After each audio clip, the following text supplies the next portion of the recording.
burada yaşıyorum ben. 4,5 sene oldu bu eve geleli. Ama bu köye aslında neredeyse 8 sene oldu geleli. Yani 2017'nin işte Şubat ayıydı, pandemiden önceydi. İşte bu köyde 5,5 yılımı geçirdim. Onun haricindeki zamanlarda bu bölgede başka köylerde kısa kısa kaldığım dönemler oldu. Yurt dışına gittiğim zamanlar oldu. Bayağı bir yer gezdim, ettim.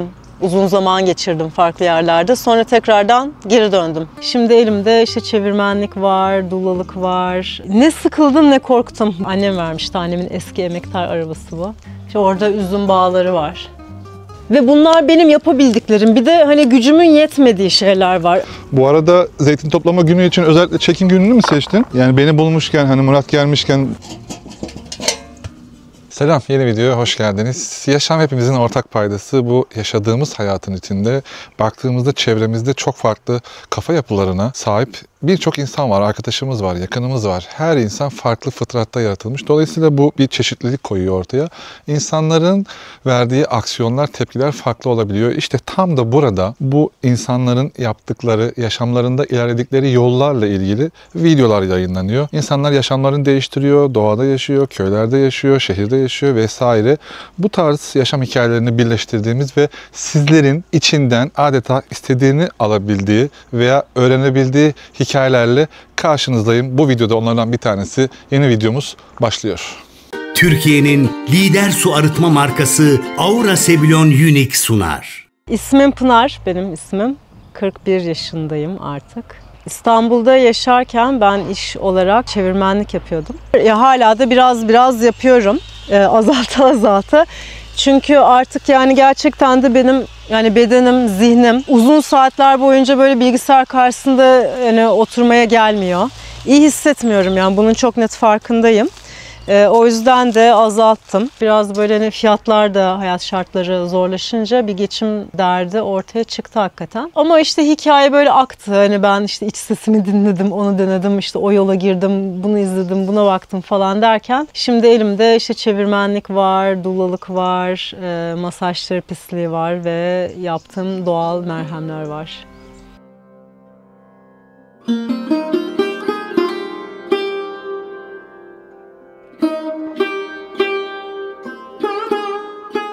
Benim doğada yaşama isteğim uzun zamandır vardı zaten ve böyle bitkilerle ilişki kurmak, yetiştirmek ve de böyle yabani bitkileri tanımak. O yüzden zaten İstanbul'daki son böyle 5-6 senemde falan arkadaşlarımla böyle kalabalık bir grup biz bir doğal tarım kolektifi kurmuştuk ve orada sürekli envai çeşit şey yetiştirdik ettik.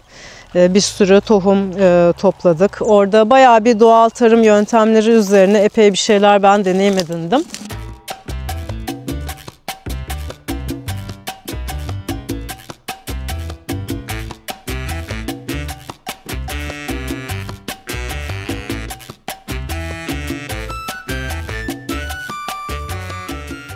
Uzun zamandır yani çocukluğumdan beri İstanbul'da yaşamak istemiyordum. Şehirde yaşamak istemiyordum. İstanbulluyum. 2016 senesinde ben İstanbul'daki evimi kapattım. İşte güneyde böyle bir ev bulma niyetiyle yollara düştüm. Ve ilk önce şöyle bir yol izledim. Hali hazırda kırsala yerleşmiş, böyle köylere yerleşmiş arkadaşlarımı ziyaret edip hani onların olduğu köylerde bir yer bulabilirsem bu benim için bir avantaj olur düşüncesiyle onların köylerini geziyordum. Burada da benim bir arkadaşım yaşıyordu bu köyde zaten ve onu ziyaret etme amacıyla ben geldim buraya. Köyü çok beğendim ve o arkadaşımın yaşadığı eve özellikle bayağı aşık oldum.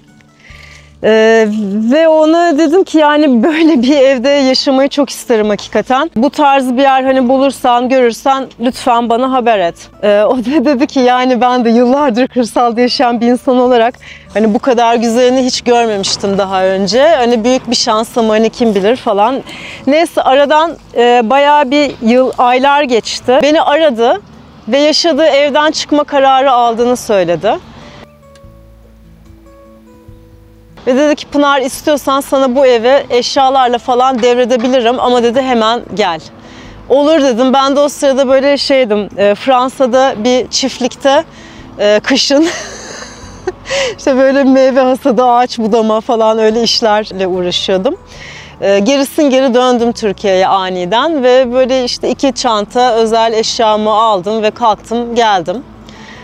Ve o arkadaşım bana evini teslim etti hakikaten. Böyle bir gece benimle kaldı. Evle ilgili arızalı tarafları gösterdi. Çevredeki komşularla tanıştırdı beni.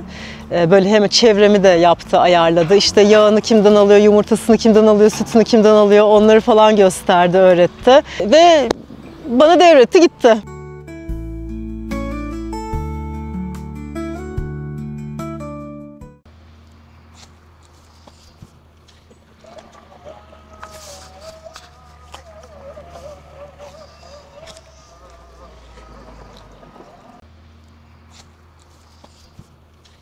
Böyle şey değilim ben.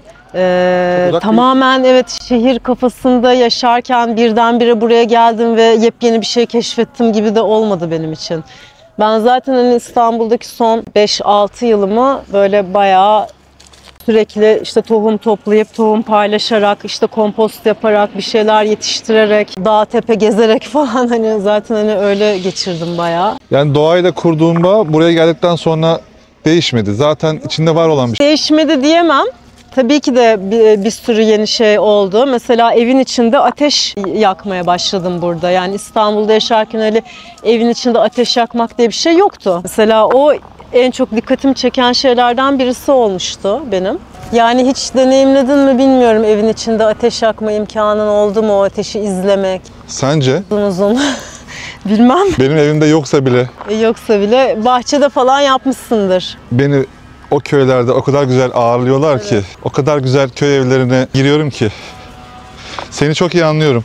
Bu arada ticari bir şey olmadığı için böyle elde toplamak hani zor gibi geliyor olsa bile güzel, keyifli ve en doğal olanı değil mi? Yani bana evet, bir de bu şey meditatif de geliyor bunu bu şekilde sakince yapmak. Öbür türlü böyle hani haldır huldur yapmak, evet tamam, kısa sürede çok daha fazla toplanılıyor. İşte hani dediğin gibi ticari bir amaçsa insanlar o yönteme kayabilir. Ama ben yaptığım şeyleri böyle küçük miktarda ve yavaş yavaş, sakin sakin hissederek, işte görerek, gözlemleyerek, buna fırsat alan, tanıyarak yapmayı tercih ediyorum. Bu arada zeytin toplama günü için özellikle çekim gününü mü seçtin? Yani beni bulmuşken, hani Murat gelmişken... Seni bulmuşken tabii ki de. Yani bana çok kalmadı bile ya, ev sahibim bile dedi, Pınar gelecek olan arkadaşın erkek mi dedi, dedim erkek. O zaman dedi, o geldiğinde şunları yapar mısınız? Oh ne güzel, kurulmuş bile set. Hey maşallah. O işte bahsettiğim eşya taşıma işi, koltuk çekme işi falan var ya, o benim ev sahibimden. Onları da yapacağım. Onun ricası. Senin canın sağ olsun ya. Yaparız yani, ne yapalım? Her şeyle etkileşim halinde ve değişim halinde. Belli bir parayı sabit tutayım, belli bir standardı sabit tutayım, işte belli bir mevkiyi, belli bir ilişkiyi, belli bir görüntüyü, belli bir enerjiyi. Yani o yüzden hani insanlarda işte bir şeyleri sürekli o sabit tutma çabası stres yaratıyor.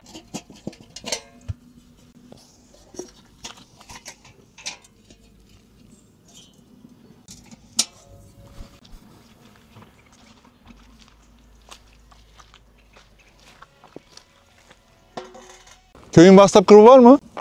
Var ama insan azaldığı için, yani şöyle, köyün genel bir WhatsApp grubu var. Bir tane acil durumlar için bir WhatsApp grubu var. Onda köydeki hemen hemen herkes var. Bir de daha önceden, birkaç sene önce köyün bu tarafında yaşayan, benim gibi yakın arkadaş olan insanların kurduğu bir WhatsApp grubu vardı. Onda böyle biz sadece bir 5-6 haneydik. Orada artık yani hem ihtiyaçlarımızı dile getiriyoruz, hem işte geyik yapıyoruz, eğleniyoruz falan gün içinde. Öyle işte mantar toplamaya çıkıyorum, hadi gelin diyor, işte bilmem ne yaptım, işte pişirdim, hadi gelin falan. Öyle ani bir araya gelmeler oluyordu. Bir de herkes birbirlerine 2 dakika 3 dakika yürüme mesafesinde olduğu için böyle çat diye mesela böyle bir 5-6 kişi bir araya gelmişiz. O köyün tadını çıkarıyoruz, eğleniyoruz, takılıyoruz falan. Şimdi istersen yapalım ya, biraz kamerayı bırakalım. Buradan birazcık zeytin toplayalım şöyle konsantre bir şekilde, sonra devam ederiz. Bitirelim mi bu ağacı? Vallahi bitirirsek süper olur. Tamam.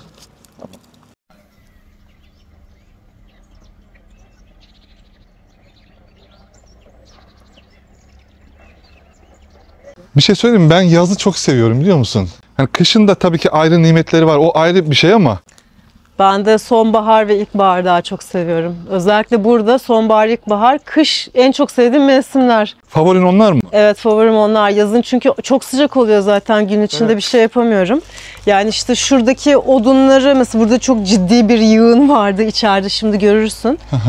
Yaz boyu böyle bir miktar peyderpey taşıdım onu. Bunlar ıslandı mı ama yağmurdan? İşte yağmurlar başlayana kadar hepsini içeriye almakta hedefim. Dünyanın odununu taşıdım ama bu kaldı, yapamadım yani ve bunlar ıslandı. Şimdi böyle nemliler biraz. Sonra biz içeriden şey yapalım, alalım. Oo, bunların hepsini sen mi buraya dizdin falan? Evet. Vallahi helal olsun sana ya. Ve onları alamadım işte. Onlar kaldı. O kaldı. Bir şey söyleyeyim mi sana? Sana bir sorum var. Sor. Yalnızlık hissi içinde yaşantını sürdürüyorsun. Tam karşısına bağımsızlığı koyabilirsin. Aynı zamanda bir bağımsızlıktır değil mi? Onun özgürleştirici yanıyla tek başına olmanın karışımı nedir? Sana ne hissettiriyor? Bazen ağlıyorum mesela. Öyle şeyler hissediyorum. Ne düşünürken ağlıyorsun? Ben seviyorum bir kere kendi kendime olmayı. Hani öyle genel olarak bir yalnızım, yapayalnızım gibi bir algıda yaşamıyorum aslında. Ya ben aslında yalnızlığı hani şehirden köye göçtükten sonra daha farklı algılamaya başladım. Mesela? Şimdi burada iş gücü çok fazla. Şehirdeki gibi hani sürekli ihtiyaçları dışarıdan hani satın aldığımız bir hayat yok ya.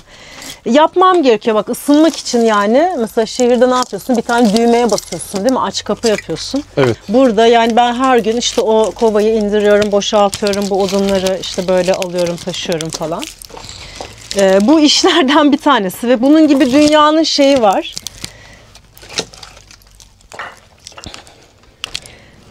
Ve bunlar benim yapabildiklerim. Bir de hani gücümün yetmediği şeyler var. Örneğin işte odun kırmak, yani yapamıyorum, beceremiyorum.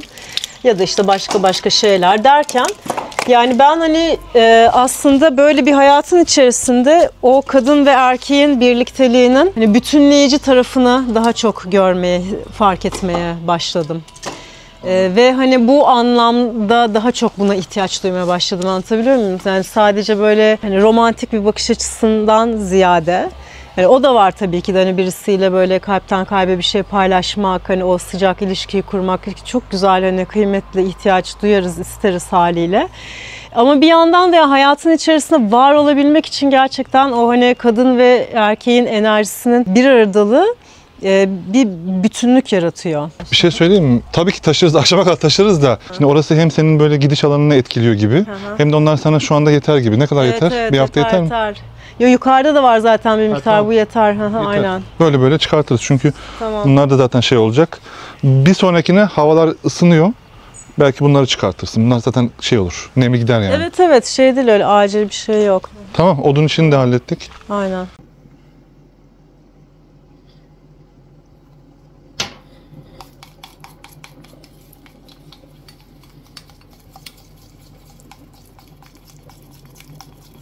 İşte yani yoğurdumu nasıl yaparım, ekmeğimi nasıl yaparım falan, yani bu bilgiler bende zaten vardı. Ama üzerine tabii bir sürü bir şey de eklendi. Yani bunlara meraklı olduğum için hani geldikten sonra.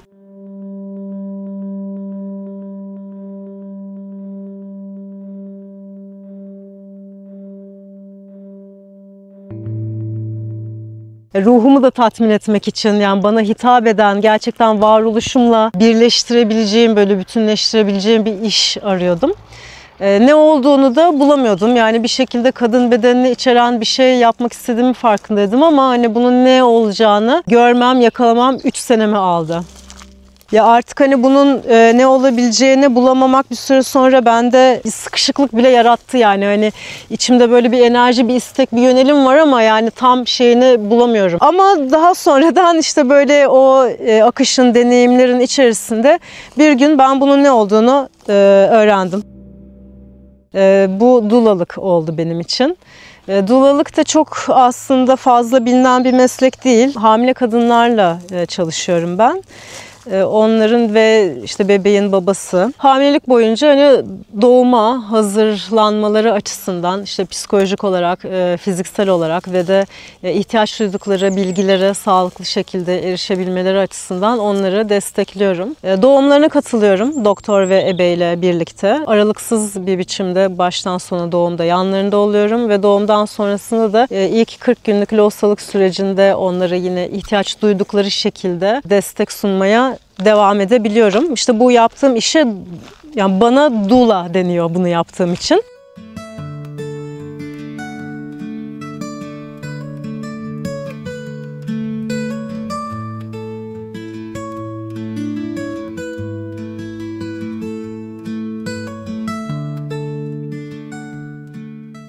Tek başına yaşayan biri olarak böyle pratik çözümlerin neler? Ne yapıyorsun mesela?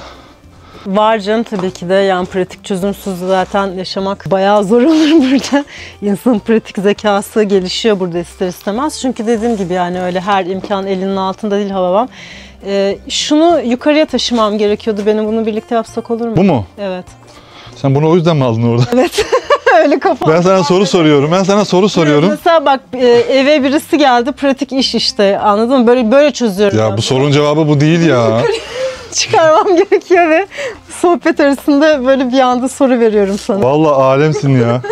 Aklıma ne geliyor biliyor musun? Yani mesela köylerde bu tarz yaşamlar yaşayan insanların çiftliklerinde, evlerinin önünde bir sürü işler oluyor doğal olarak. Evet. Ama imece ruhu var ya, çok güzel bir şey. Mutlaka biri gelir, kapının önüne portakal bırakır. Dayanışma. O geldiğinde de ona bir iş yaptırırsın yani. Öyle.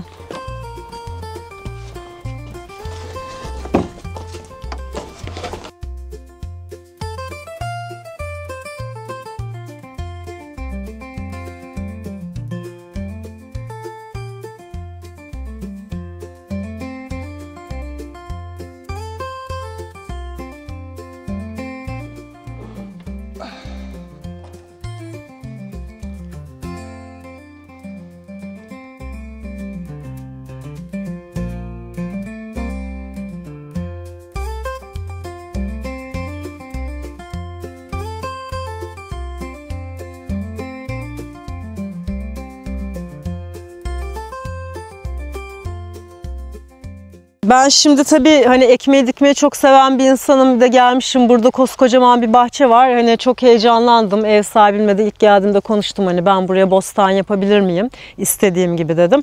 İstediğin gibi yap dedi. Ben de bunun böyle güveniyle, şurada bir kuyu var, buradan bu aşağı kadar bütün bu alanı, bütün bu düz alanı, yani buralara kadar böyle dev gibi bir bostan yaptım ve o esnada köyde yaşayan komşularımın da yardımıyla yaptım aslında, birlikte yaptık. Şu aradaki bu küçük zeytin ağaçları var ya, dikilmiş yeni, şu ufak olanlar, bunlar yoktu. Bayağı bir büyük yapmıştım. Fakat o sene kaplumbağalar diktiğim hemen hemen her şeyi yedi. Ve bu tabii çok büyük bir üzüntü oldu benim için. Çünkü her şeyi ben tohumdan yetiştirmiştim. Yani yüzlerce tohum. Şubat sonunda onları ekmeye başlıyorum. İşte viyollerde onların üstü kapanıyor. Sera malzemesiyle böyle. Her gün onları açıyorum. İşte suluyorum teker teker. Ondan sonra bu toprak çapalanıyor.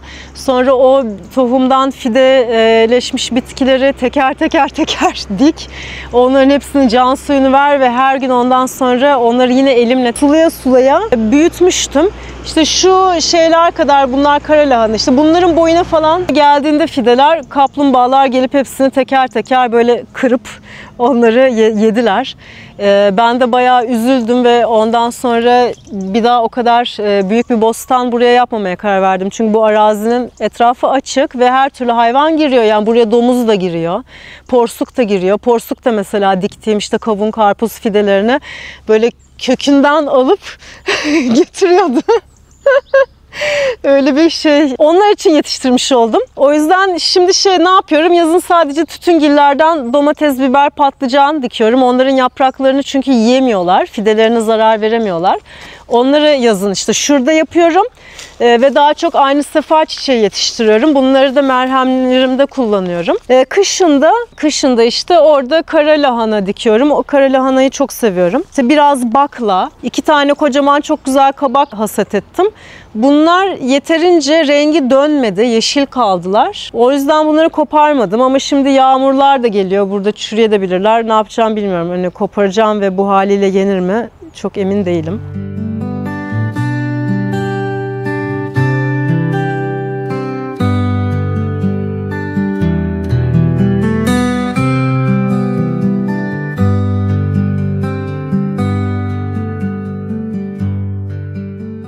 Şimdi ben bu odanın manzarasını seviyorum.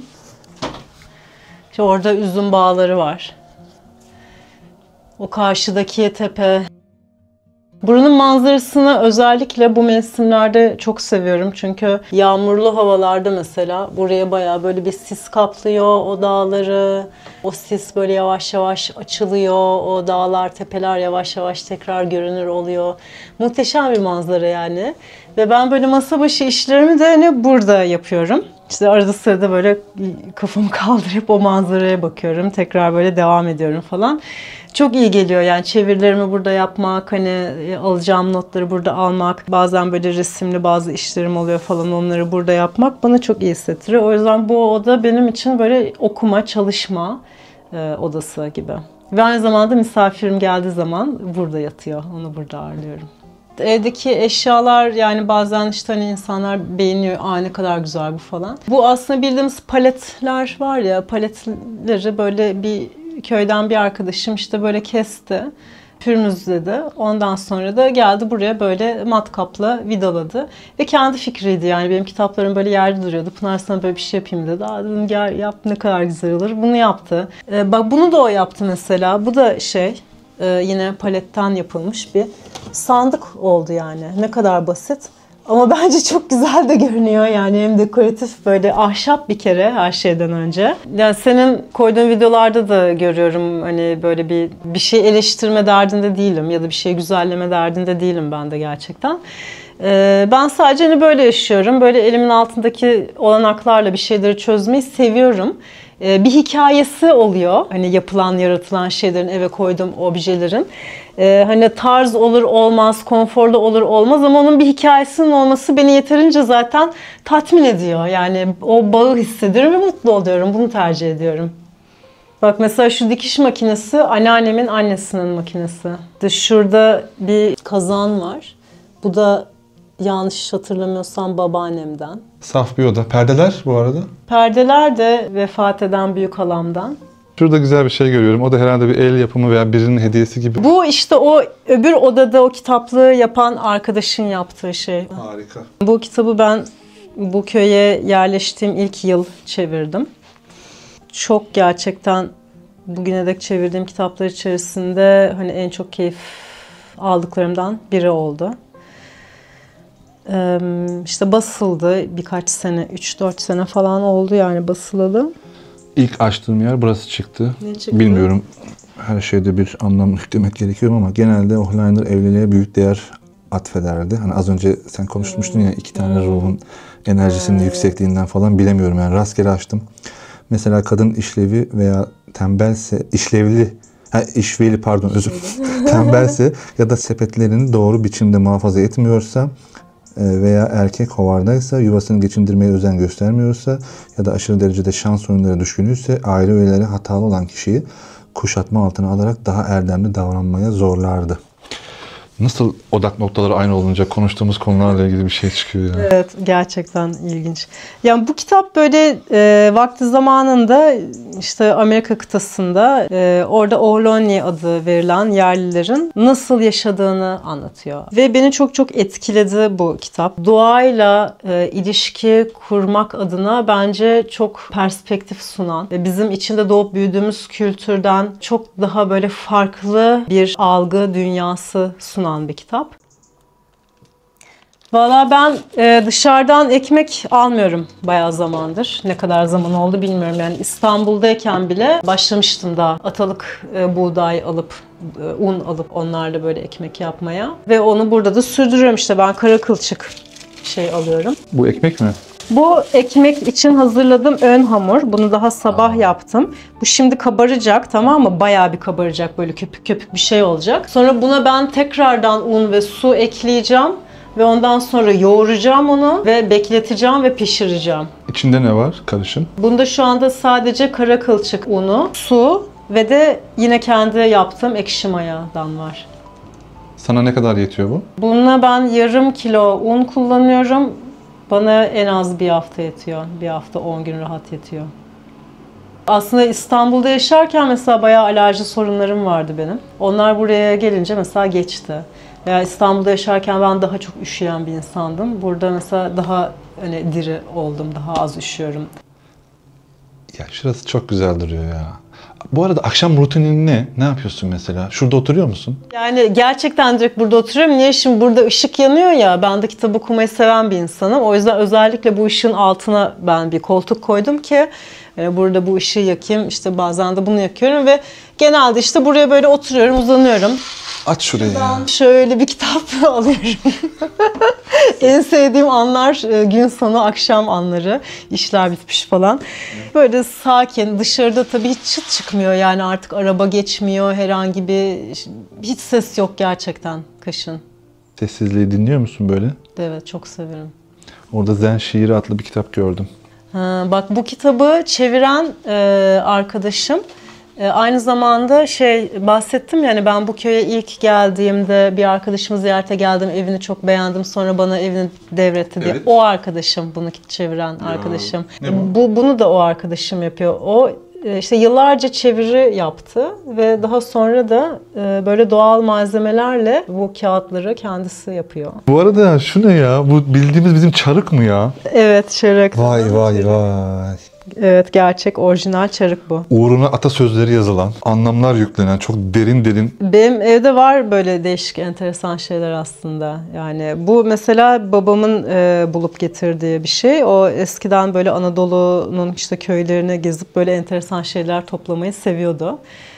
Annemle babamın evinde vardır böyle değişik değişik şeyler. Ben de arada sırada onlardan işte alırım, kendi evime koyarım. Peki bir şey soracağım sana. Şimdi bizim bölgemiz tabii ki bir sonuç şehri, sonuç bölgesi, final yeri. Her türlü insan var. Umarım öyle bir dünya var mı bilmiyorum ama herkes kendi meşrebince, kendi frekansınca doğru insanlara ulaşır. O ayrı konu. Peki senin buradaki sosyal çevren, rahat mısın bu konuda? Çevrem burada bayağı geniş. Yani bu bölgede hani sadece bu köyü saymazsam hani burada işte komşu köyler falan bir sürü. Hani benim gibi böyle şehirden göçmüş ve kafa dengi, hani iyi anlaştığım ciddi böyle büyük bir arkadaş çevrem var burada. Yolun açık olsun. Zaten ne istediğini bilen bir profil olarak görüyorum seni. Yaşlarımız da aynı kuşaktayız. Belli bir şeyleri aşmış ve ona göre yolunu almış birisin. Yüzün hep gülsün. Eyvallah, teşekkür ederim hepinizin.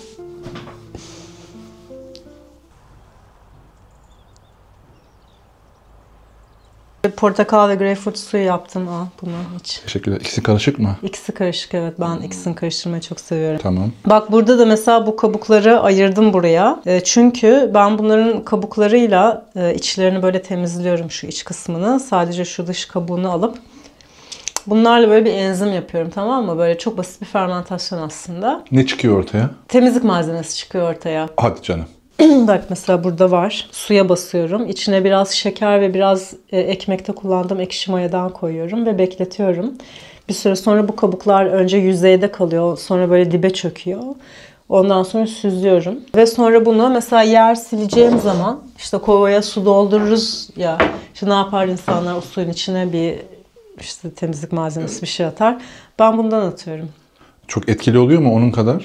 Yani hani böyle mikrop öldürücü özelliği nedir onu bilmiyorum. Fakat böyle asitli bir karışım bu. Yani zaten bu zaten yapılan bir şey bu arada. Benim uydurduğum, ürettiğim bir şey değil. Hani böyle bunu kullanıyorum. Zaten evde böyle bir hani mikrop kaynadığında çok düşünmüyorum açıkçası. Sirke de kullanılabilir mesela. Düz sirke de işte kullanabiliriz. İlle gidip böyle deterjanlı şeylerden almamıza gerek yok. Aslında onlar daha zararlı. Yani içinde bir sürü kimyevi madde. Hani soluyoruz onu ve zehirli. Halbuki bunu soluduğumuzda bir de mis gibi kokuyor ev. Çünkü kokusunu veriyor gerçekten. Bunları kullanmayı ben tercih ediyorum.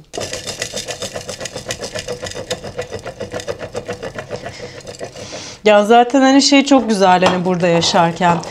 İmkanlar kısıtlı olunca yani hayat seni sürekli elindekileri bir şeye dönüştürme, bir şeylerden bir şeyler yapmaya götürüyor. Ve bir zaman sonra hani bundan zevk almak da çok mümkün gerçekten. Bu eğlenceli bir şey de oluyor bir taraftan. Hem de yani daha az çöp çıkıyor ki bence bu çok önemli bir konu. Hani ben işte böyle yerli kültürlerine de çok meraklıyım. İşte hani gittim, gezdim falan, gördüm. Hani en çok böyle gözüme çarpan farklardan biri hani o insanların hayatında çöp üretmek diye bir şey yok.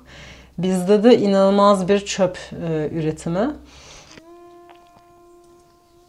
Mesela ne kadar güzel değil mi? İşte ben topluyorum. Ondan sonra eve geliyorum, yakıyorum falan. Bunlar bence harika hisler.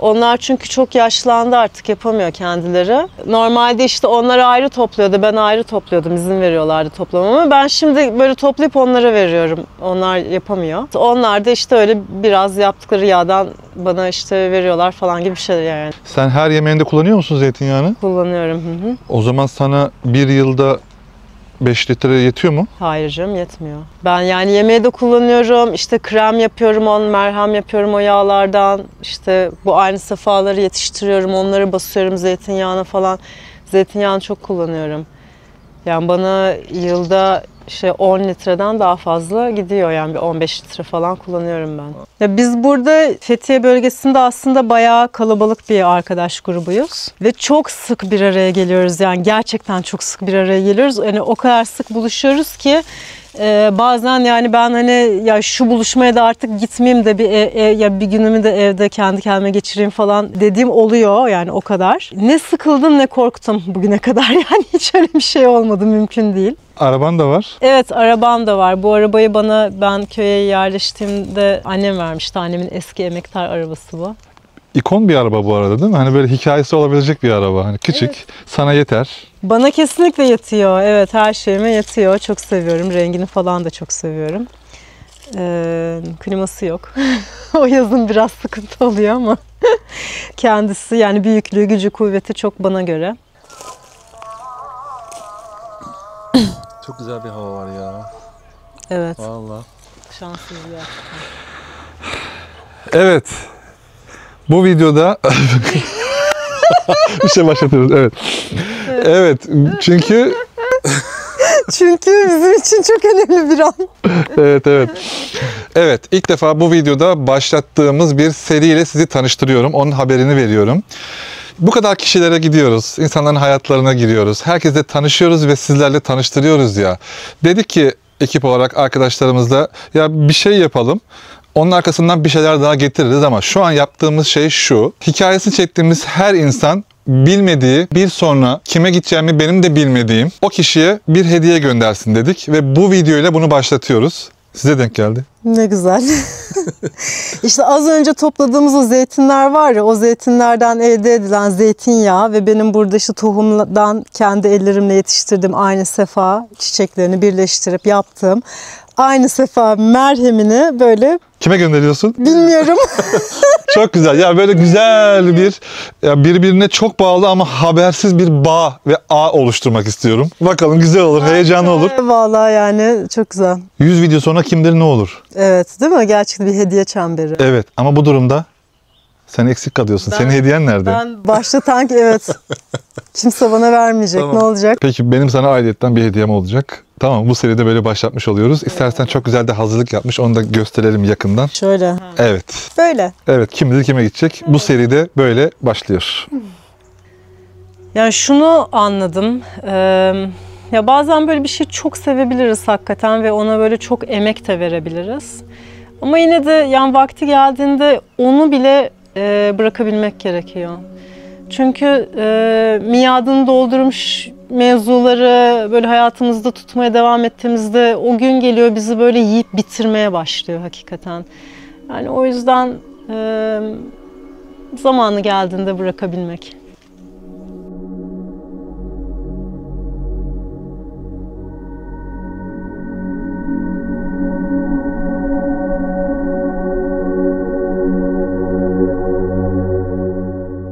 Türkiye'nin lider su arıtma markası Aura Sebilon Unique sundu.